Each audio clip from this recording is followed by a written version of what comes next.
a door closes on you, go out the window. And then you take the next person with them. At the same time, when you take the next person with them, make sure.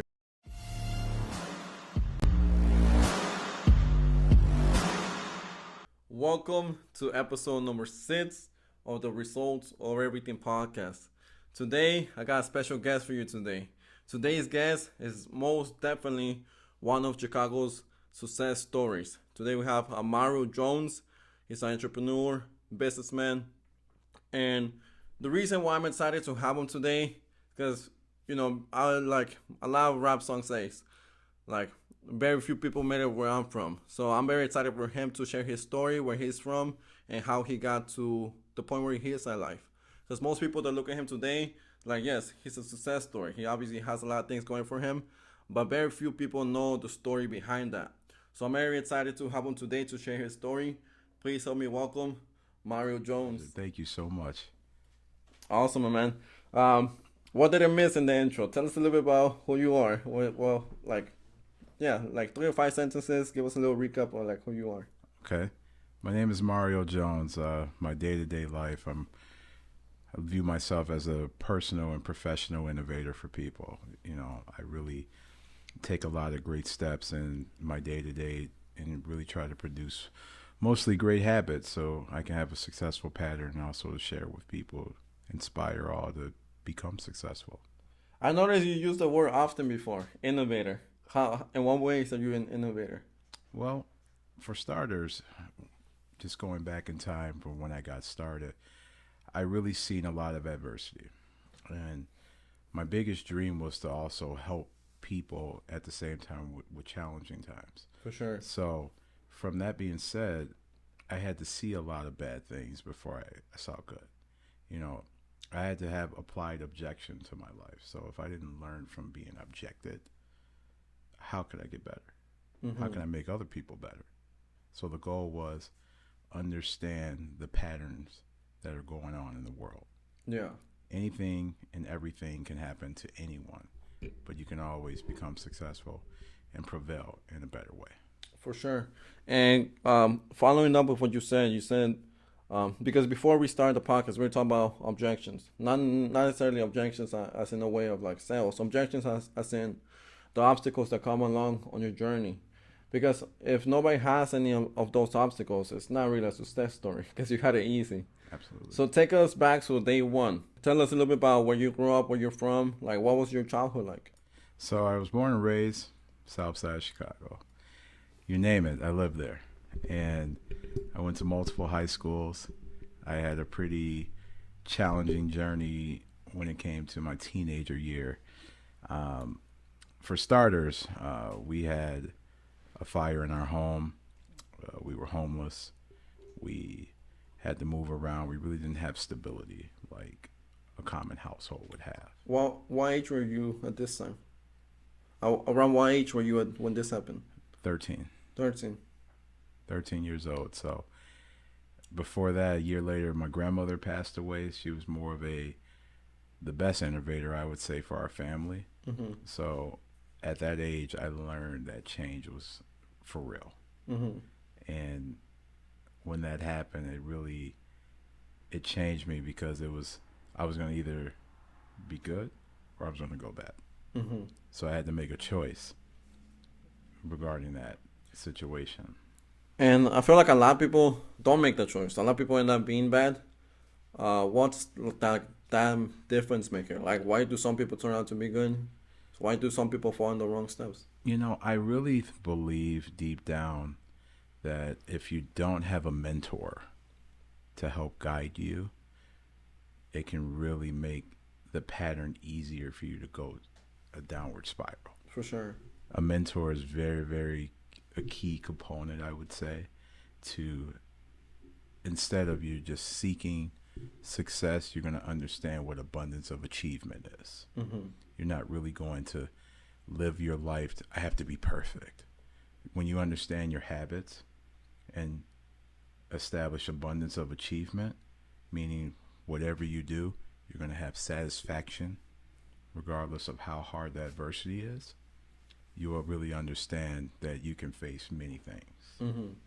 So Well, I actually hadn't really heard that before. Like abundance of achievement. What's the difference between that and success? Or are they like the same thing? they're in the same bracket, but abundance of achievement is you have a driven passion to be what you want to be, Mm-hmm.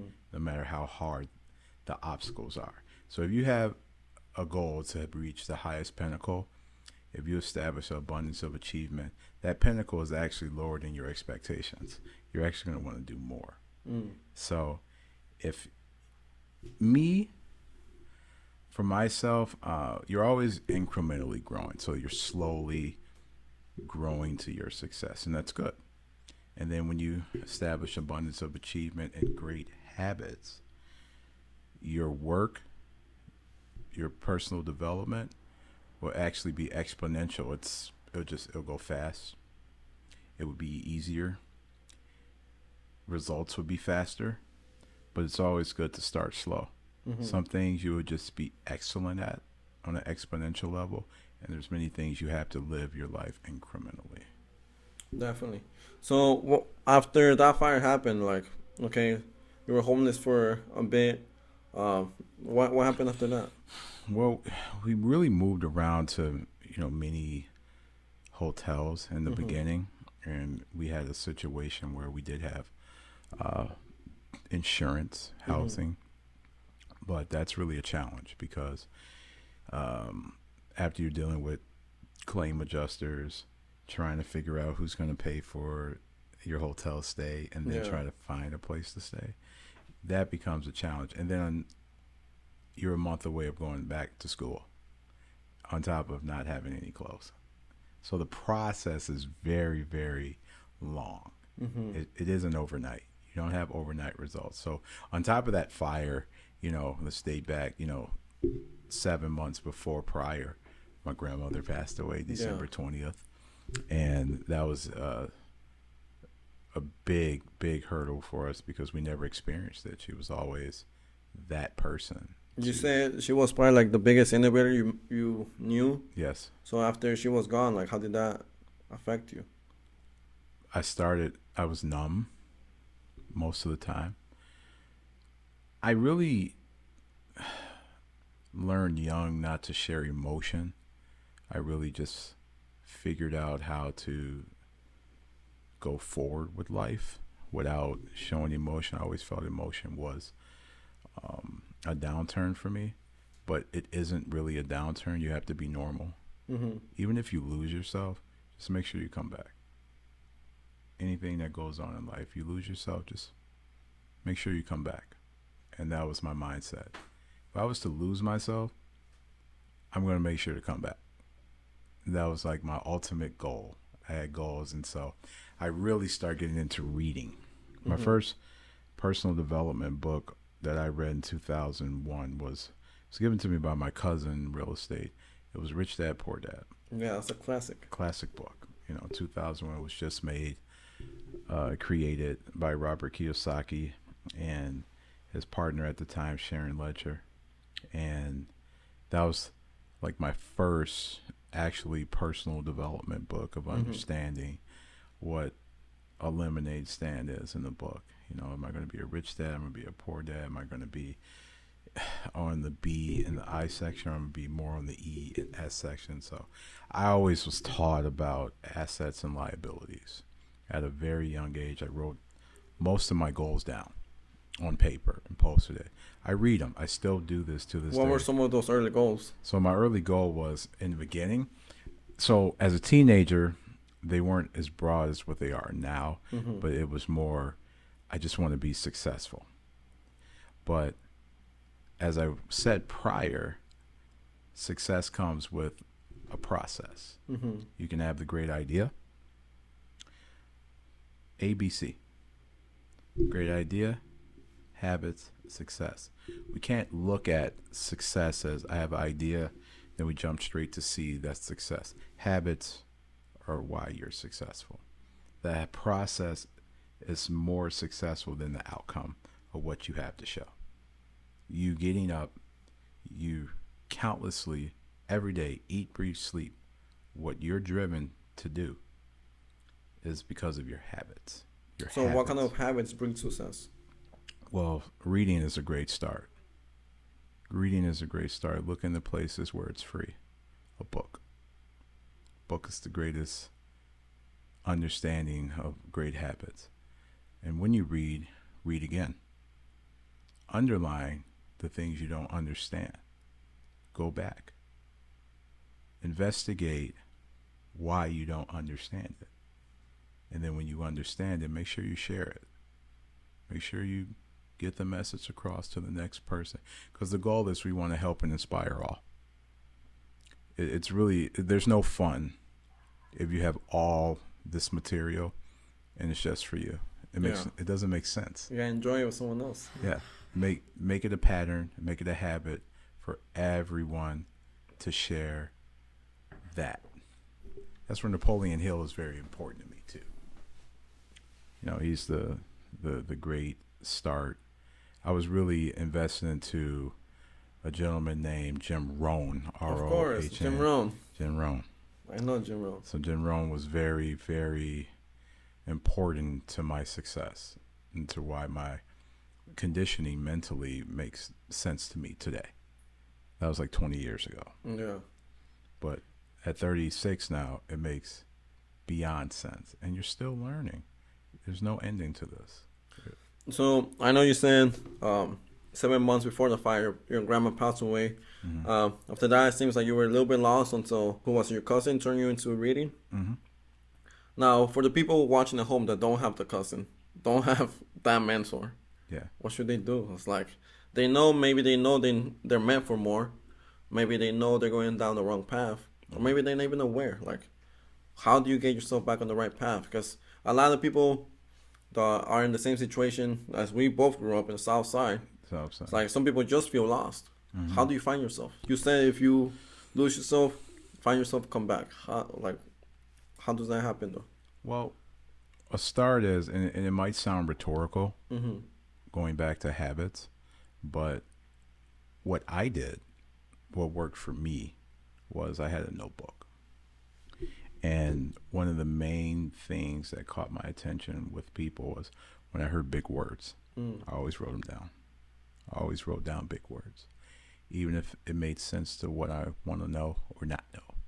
And so the challenge for me was to go figure it out. So what is the best way to go figure it out? In free places. I always read at the source. I wasn't really a big dictionary person. So the source was really my go-to to me understanding words. So my comprehension actually helped me learn how to speak better off experience of speaking to people that were interested talking to me. So you actually have to just have courage to actually apply yourself and be confident to have conversations you're uncomfortable with. We have to be uncomfortable to get comfortable. We can't be comfortable to be uncomfortable. I'm glad you said that. I'm glad you said it takes courage. Because, yes, does it take money to make money? In some occasions, yes. Mm-hmm. But I know if right now I was straight up broke, I have a skill that I could monetize. Mm-hmm. I know how to train people. I need to have the courage to go find the people and train them. Mm-hmm. I don't need more money. I need courage. I need the right habits. I need that work ethic. Absolutely. Beautiful. So I know you say you wrote down your goals. You wanted to be successful. What did successful look like at that time when you were in your teens? So the first start was the circle I was around. So you're the median of your 5 friends. Okay?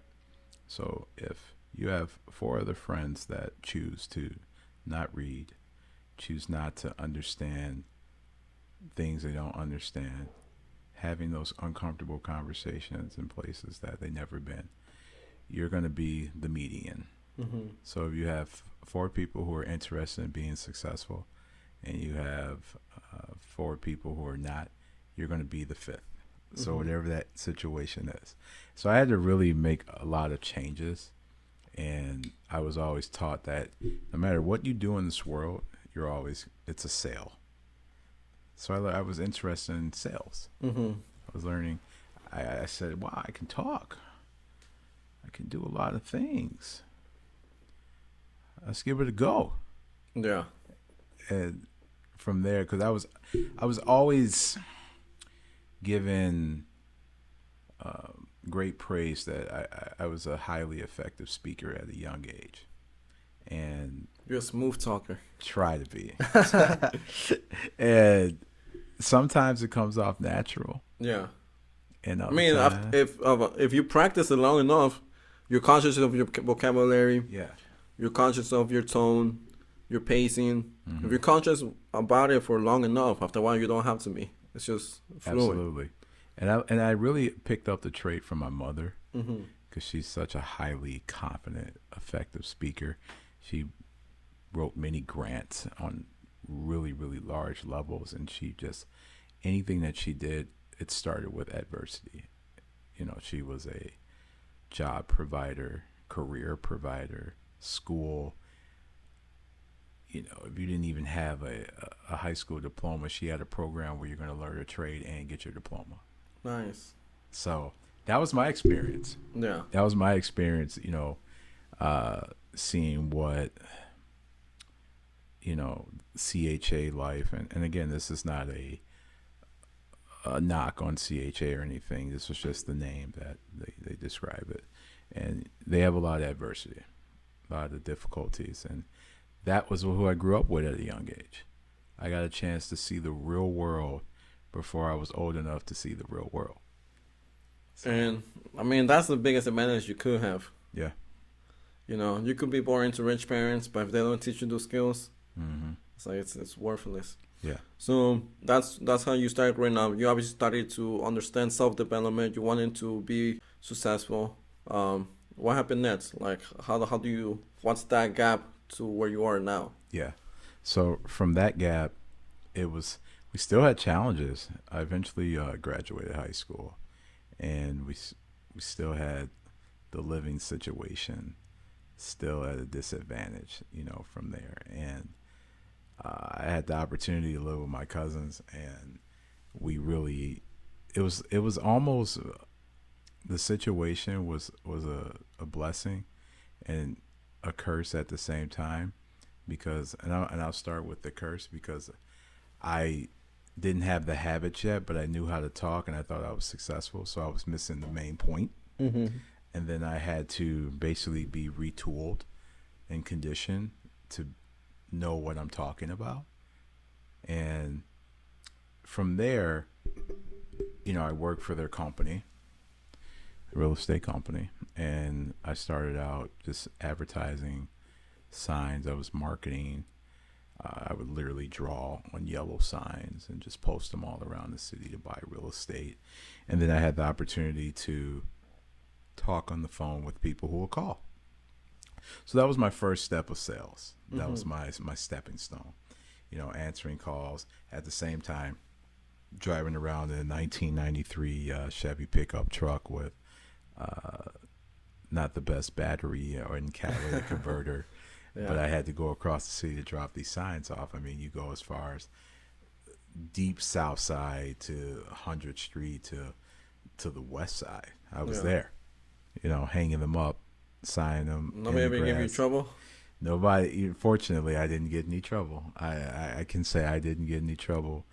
I really figured out how to look presentable, where it doesn't look, you know, questionable what I'm doing. Yeah, that's true. Yeah. So from there, and this is where I figured out how to involve people, because I had friends, I had the relatives, and I said, I'll give you a job. Why don't you help me advertise these signs, and I'll share what I make with you. I look up, I had a whole team. Nice. And it made my job easier, so I took on more tasks while they're doing the job I used to do and learning. That's the thing, they're learning, but they're making income from me, and I'm also learning how to share on a professional level. I understand that you need people. You can't do it by yourself. You can have a great idea by yourself, but the results come from everyone. It's a plural outcome. It's not a singular. It's only singular when you're the only person that wants to get it done. If that makes sense. It does make sense. Okay. Does make sense. So How long do you keep up with that? Because are you still involved with that, or what do you do now? It was short. It was maybe a year, and I left that, and instantly went into mortgages. And I learned how I had to basically.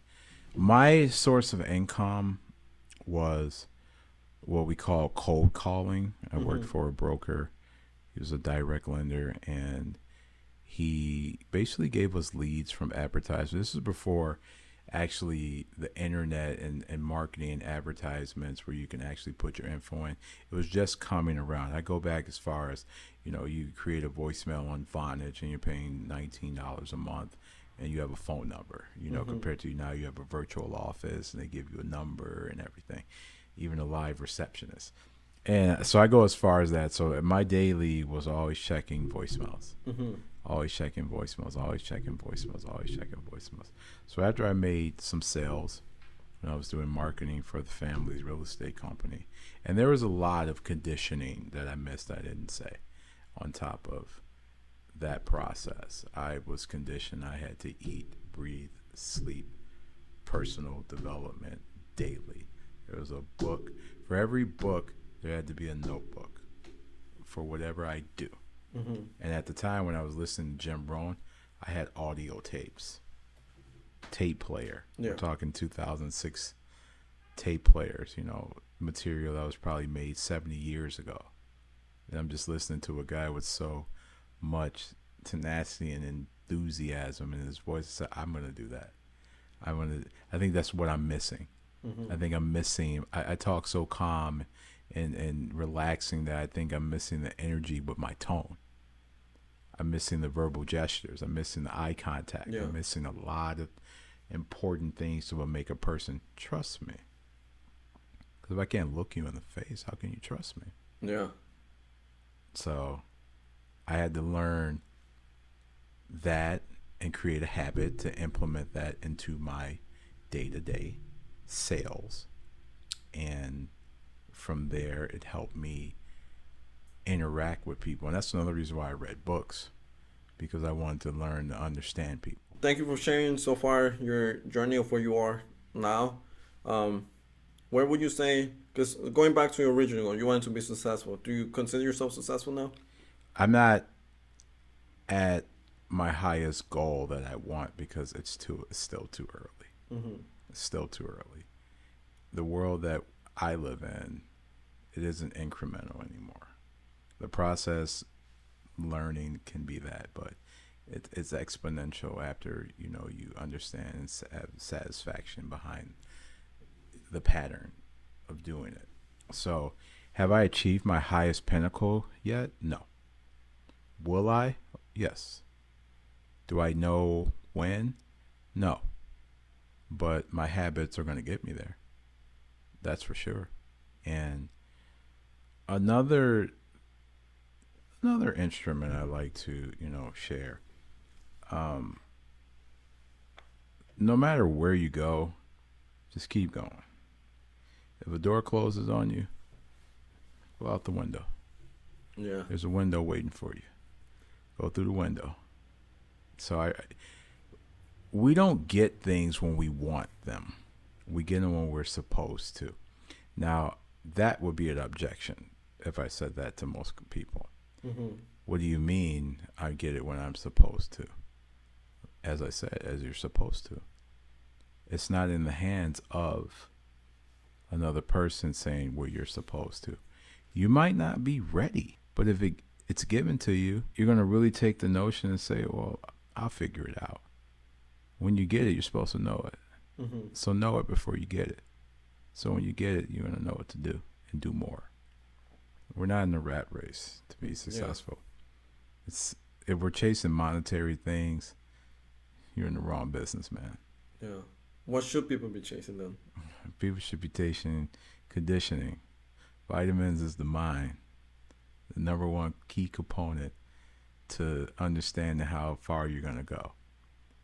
Always condition your mind every single day. So Zig Ziglar said it best. He said, motivation is like taking a bath. It's every day. Yeah. It's every day. It comes and go. It'll take a shower. You're gonna have to take another one. Yeah. So if you're gonna motivate yourself, make sure it's every day. Just like you're taking a bath. Every single time. And when I was 19, I really lived with this statement in my head for probably now about 20 years. Uh, and I learned that Jim Rohn actually stated this. He was like, failure is only a result. It isn't reality. It isn't your outcome unless you make it. It's just the result today.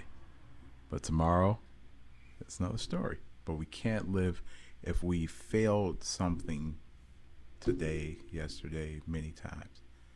You fall 9 times, you get back up 10. Just make sure. That's a powerful statement. Failure is only a result. What kind of failures have you experienced, like getting to where you are now? Oh, wow. Well, many. I think applied objection is what made me today. I think I failed a lot. Because now you have multiple businesses, but you're 19. After that, you decide to start a business? You decide to go to school? Like, what was your next step? I was ready to start a business at 18 years old, and I wasn't ready. Really? I wasn't ready. So when I finished real estate, we hit a recession. Oh, 2008. There was no availability for me at that time because everything was just on pause. So, but at the same time, I was still conditioning myself. And I knew that with this recession, I could condition myself for the next 5 to 7 years. And so when the time comes, it'll be more easier for me. And it was. It was way more easier. It was so easy that when I did fail, I knew I can just get back up and do it again. And I did. And I felt, even when I started my security firm, the first one, I failed my test 2 times. And you have to be honest, I'm being logical here. I lost money. I wasn't making a lot of money. I was working a job. And at the same time, I'm failing. And I have to pay again to get a license to operate a business. And the third time I struck gold because I had to go get help. I had to look in places that wasn't available to figure out the answers I didn't know. So started my security firm, failure before it became success. Started my medical transportation business, failure before it became successful. I had to figure out how to get cars. I didn't have the credit. I really didn't have basically the income at the time to show that I make enough to let a bank know they can trust me to hold a fleet of vehicles. Mm-hmm. So I had to figure that out. So I had a lot of failures, and I'm proud to admit it. I think the failures, I was still winning even when I failed. I'm still winning even when I'm losing. You lose to win. That has to be the concept.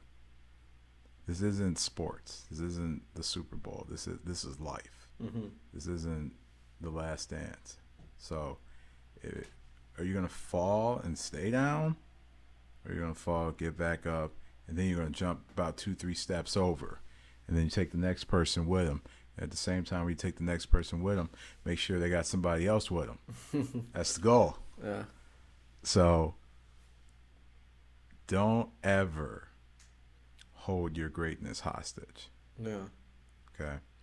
Never hold the greatness in you hostage. Tell us a little bit about what your businesses are, if you don't mind sharing. Sure. So I have a security firm, my first business, first fully operated business we've been in for many, many years. And I was a hotel worker, so I ran a lot of hotel operations where I was doing security and many other business things. And I met a lot of people. Mm-hmm. So I was always interested in knowing who owns this commercial place, mm-hmm. because I felt that I had the confidence and the skill to talk to them. I believe that I can hold a conversation with them and I can actually get some kind of idea out of them. They're going to share something with me. And they did. I was just gathering ideas from many, many people that I thought I would never get these ideas from. But I had so much in common with them because, again, this went back to vitamins to my mind. I was conditioning myself for this. It was almost an audition, it felt like. Mm-hmm. So from that security business started, I started with one property. I look up, I have just, tens, 20s of, facilities that I service my business with and more.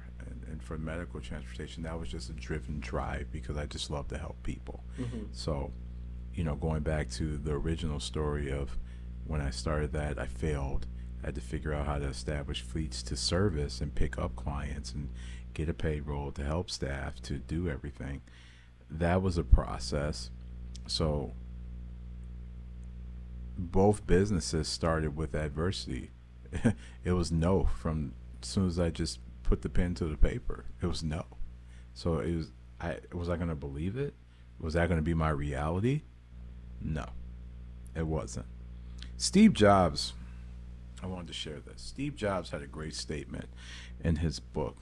I really admire him out of the many personal developers that are out here. And he said, dogma. And what dogma is if they say, Mario, you are going to fail. And I say nothing, and I actually believe it because he said it. And then my results are that I failed and I just gave up. That's dogma. You know how common that is out here? So for those listening, when you experience an individual who has no idea of how passionately driven you are, and they just give you the negative feedback that you're just going to fail off their assumptions, just remember that that's dogma. D-O-G-M-A. They're assuming you're going to fail. It's up to you to believe it or not. Make sure you don't believe it. A lot of time that comes from family members. Exactly. Friends. The closest. And that's why I wanted to share this for those listening. If you experience what I'm saying, just know it means nothing when you know it's not true. So dogma, D-O-G-M-A topic. Who are some people that doubted you? Or they said you wouldn't be successful? The closest people, actually. The closest people. Even former colleagues doubted me. I never listened. I never even experienced to share who I felt expected me to fail. I never even threw their names out because that's the humility in me. I really don't have to, how I made it, because I'm still not at my highest pinnacle I want to be. Mm-hmm. But I'm at a higher pinnacle that you last seen me at. Yes. Actually, maybe times 3. But I didn't believe you. And again, I won't ever say your names, but I'll never forget. But it was just, it was driven. It made me more driven to keep going. So, I love how down to earth you stayed the whole time. I love how down to earth and real you stayed. Even though a lot of people could let it get to their head. Yeah. Yeah. That comes from a mentor. Mentor always never really show how you feel. I lived my life off, as we all know, I'm pretty sure a lot of people read 48 Laws of Power, but I lived my life, again, going back to my habits, off laws of attraction. I attract what I think. So most of the time, I'm always thinking positive. Most of the time. I'll be lying to you if I didn't have some negative thoughts. But when I lose myself, I come back around. So your laws of attraction will always attract your results. So if you're thinking positive, you feel this is going to work, eventually it's going to work. Maybe not when you want it to be, but when it's supposed to. So Definitely. Yeah. And a lot of times, like, following up with that, it's like you don't know who you're running into. Like, do you remember, like, when we met? I certainly do remember. And again, the humility of me won't say any names regarding that. But I remember I was looking, and my partner, he and I, my business partner Mark, we were looking for a trainer. And for some reason, it was a brand new team of trainers, and everybody walked past us. And you were the only one that came up to us, shook our hands, interested, actually wanted to help us more than anything. And from there, I think you had the longevity of a client. Yeah, like no, that is how we met. It's like the thing is, the gym had just opened. It Correct. was all new members. All new members. And the thing is, if you're looking at it from a trainer perspective, that's a gold mine. All new members, nobody has training. It's a gold mine. It's like you could go from the perspective of, let me see who I could sell training to, let me see who has money, or you could go into it, let me see who I could help. Right. And that's why I was talking to everybody. It's like, well, let me get to know who you are. What's motivating you to work out? What kind of results are you looking for? Even if I could just show you an exercise, even if I could just show you how to warm up or something that's gonna help you, I feel good from that. That's the reason I train people. And I just happened to run into Mark and Mario, which were like some of the, I mean, you guys were probably like one of the clients that spent the most money at that gym when I was there before Yeah. I moved to Florida. I had to take off for 40 pounds. I was a big boy when I got Yeah. there. Still in the process again. Got more things to do, but we're going to sure. get there, and we have a longevity rapport where, I know if I have training needs, I can go to Ricky. For sure. I trust Ricky because how Ricky presented himself just that one time, the first time. And fast forward 3-4 years after I moved to Florida for like a year, come back, we still have this relationship. Now we're back in the game. That's the whole goal. Yeah. So So how important do you feel like, or how important is it to network? How important is it to build relationships? It's maybe 99.9% the most important thing you can do, having a physical and verbal interaction with people. It is probably the greatest asset to have, is to network and to build relationships with people. It's like going to college. I always tell people, when you go to college, make sure you leave with contacts. You're only going to learn so much with the book. The real world is not what you're going to learn at school. Yeah. Okay, but because it's all who we know. It's not what we know, it's who we know. Okay, it's what it is. And make sure you have the contacts. I always say more contacts, more contracts. Exactly. It just balances so perfectly.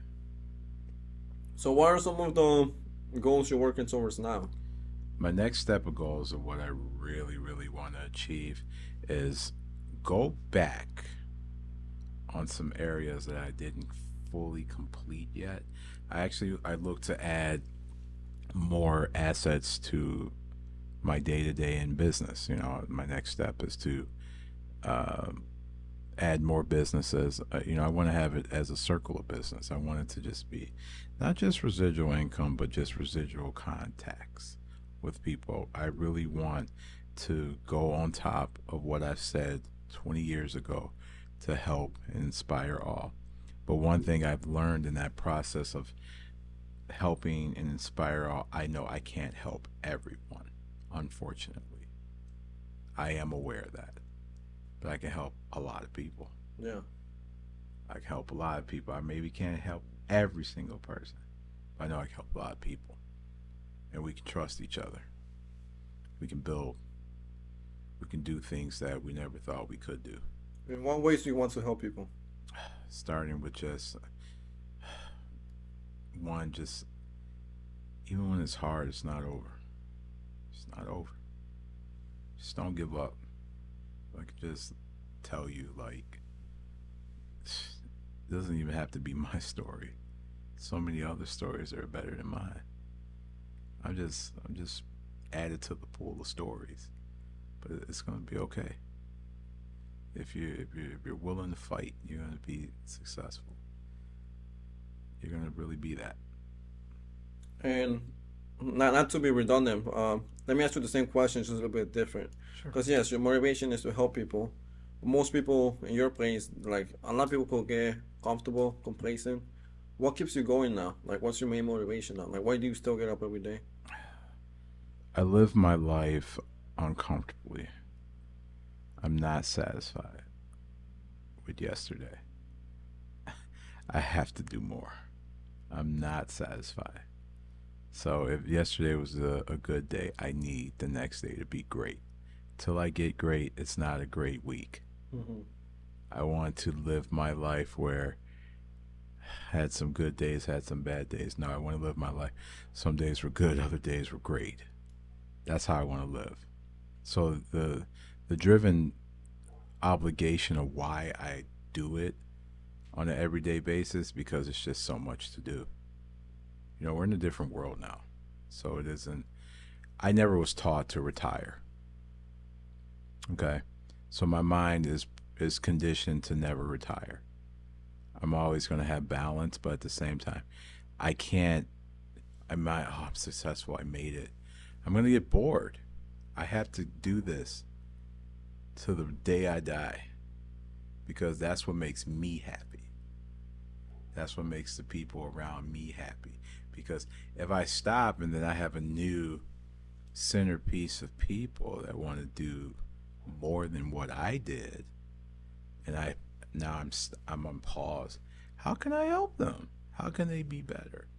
Because when you become successful, you have to have the notion that you have to have other people more successful than you. You cannot say I'm successful and you can't be better than me. Your goal, this is just coming from me. When you become successful, make sure you make somebody else more successful. Why do you say that though? Because it's so important. Because it shows that you have integrity, you have genuity, and you're a human being. Okay, we need to really eliminate this vengeance of envy within each other. Because tomorrow that person probably is going to be better than you, and then you're going to find out and you're going to be mad about it. No, you have to wake up knowing like the next person's going to probably be better. Is there something wrong with that? No. It's also having that abundance mindset. Yeah. Yeah. So many people hating each other, They do. especially growing up in the South Side. It's hating each other. Why? You ever experienced any of that? Yeah, I have. I I think the biggest con that I faced with people was that Mario thinks he's a know-it-all. Hmm. That was always my biggest. If you want to, if you want to dislike me in 5 seconds, just talk to me, and you'll figure out who you are. All I'm doing is just sharing what successful people share with me. You don't even know I'm sharing it with you. I'm not trying to sound like I'm smart. I'm really sharing this with you. But that's the feedback that you'll get. Maybe not always in your face, but that's definitely behind your back.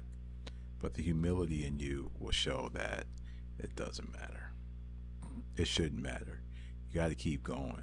Don't try to just become successful to show the next person, haha, I made it. It's not important.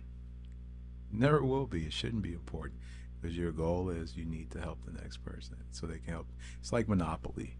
You know, I become successful. I help you become successful. This person's successful. You know, we have a whirlpool of success, and what is that doing for our communities? Helping. It's giving us hope. Okay, we are gonna be that. We can do this. This is not impossible. Definitely. I love that. I feel like the only reason someone would be envious or gay or jealous of you is if they're not actually doing something with their lives. Hmm. I'm too busy to hate on you, man.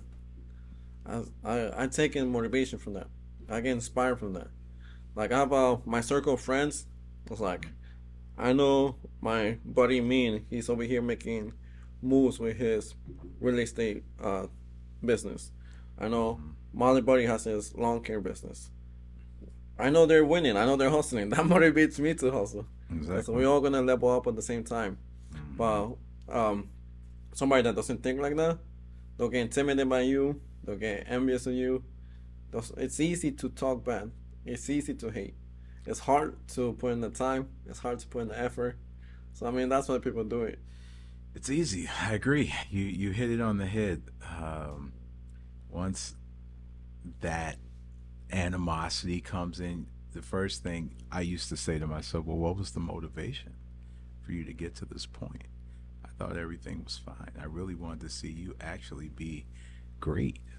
I wasn't even comparing and contrasting if you're going to be more successful than me or not. And so a mentor showed me a great statement. And what happened, it was a statement that said, Successful people share ideas. Mediocre people talk about things, materialism. Small minds, and that's what it was. Great minds, mild minds, small minds. And small minds talk about people. So once I learned that, I was like, I can't be a small mind. I can't do that. That's a liability to my mental foundation. That's going to change me because character is everything. Don't worry about the reputation. Reputation is good, marketing, but your character is who you are. So if your character's off, it's going to show later, and everything is just going to go downhill. Always work on your character. Just like getting a haircut, you get a touch up, gotta get your hair taken care of. Make sure your character's like that too. Every week. Every week, every day, every week. Characters every day. Yes, sir. Yes, sir. Yeah. Mario, for the people at home, give us your main 3 lessons, your main 3 takeaways. If they've been watching the whole time, and let's say they didn't watch it the whole time, like what are the 3 things that they have to take away from this? What are the 3 things they should start implementing on their day-to-day with their mindset? I mean, your main 3 takeaways. Start reading. Okay, start reading. Start highlighting the main things in books. Read great personal development books. I know people like to read fictional and non-fictional books, but start reading. Look into places where it's free. Go in a place where no one's looking. Do the things that you can grab and take advantage of. Don't be scared to ask for a mentor. Get a mentor. I think every person should have a mentor. Where do you find a mentor? Some of the best places to find a mentor is right in front of you. Pay attention to what things you like of the person. So if there's somebody that's building homes and you like to do construction, start talking to them.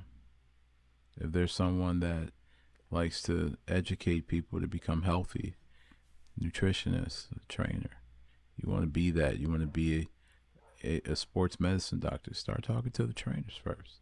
Talk to the people in front of you. Talk to the people who make the juices for you, the vitamins. Get ideas. Get ideas. Okay? And habits. Change your habits. Make sure that whatever you're not doing and you know you can do, do it.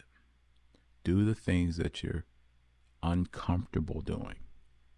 So, we're not comfortable anymore. Wake up tomorrow, be uncomfortable, because you want to be uncomfortable to become comfortable. Don't be comfortable to get uncomfortable. It just doesn't make sense. Yeah. So that's my 3 steps, I would say.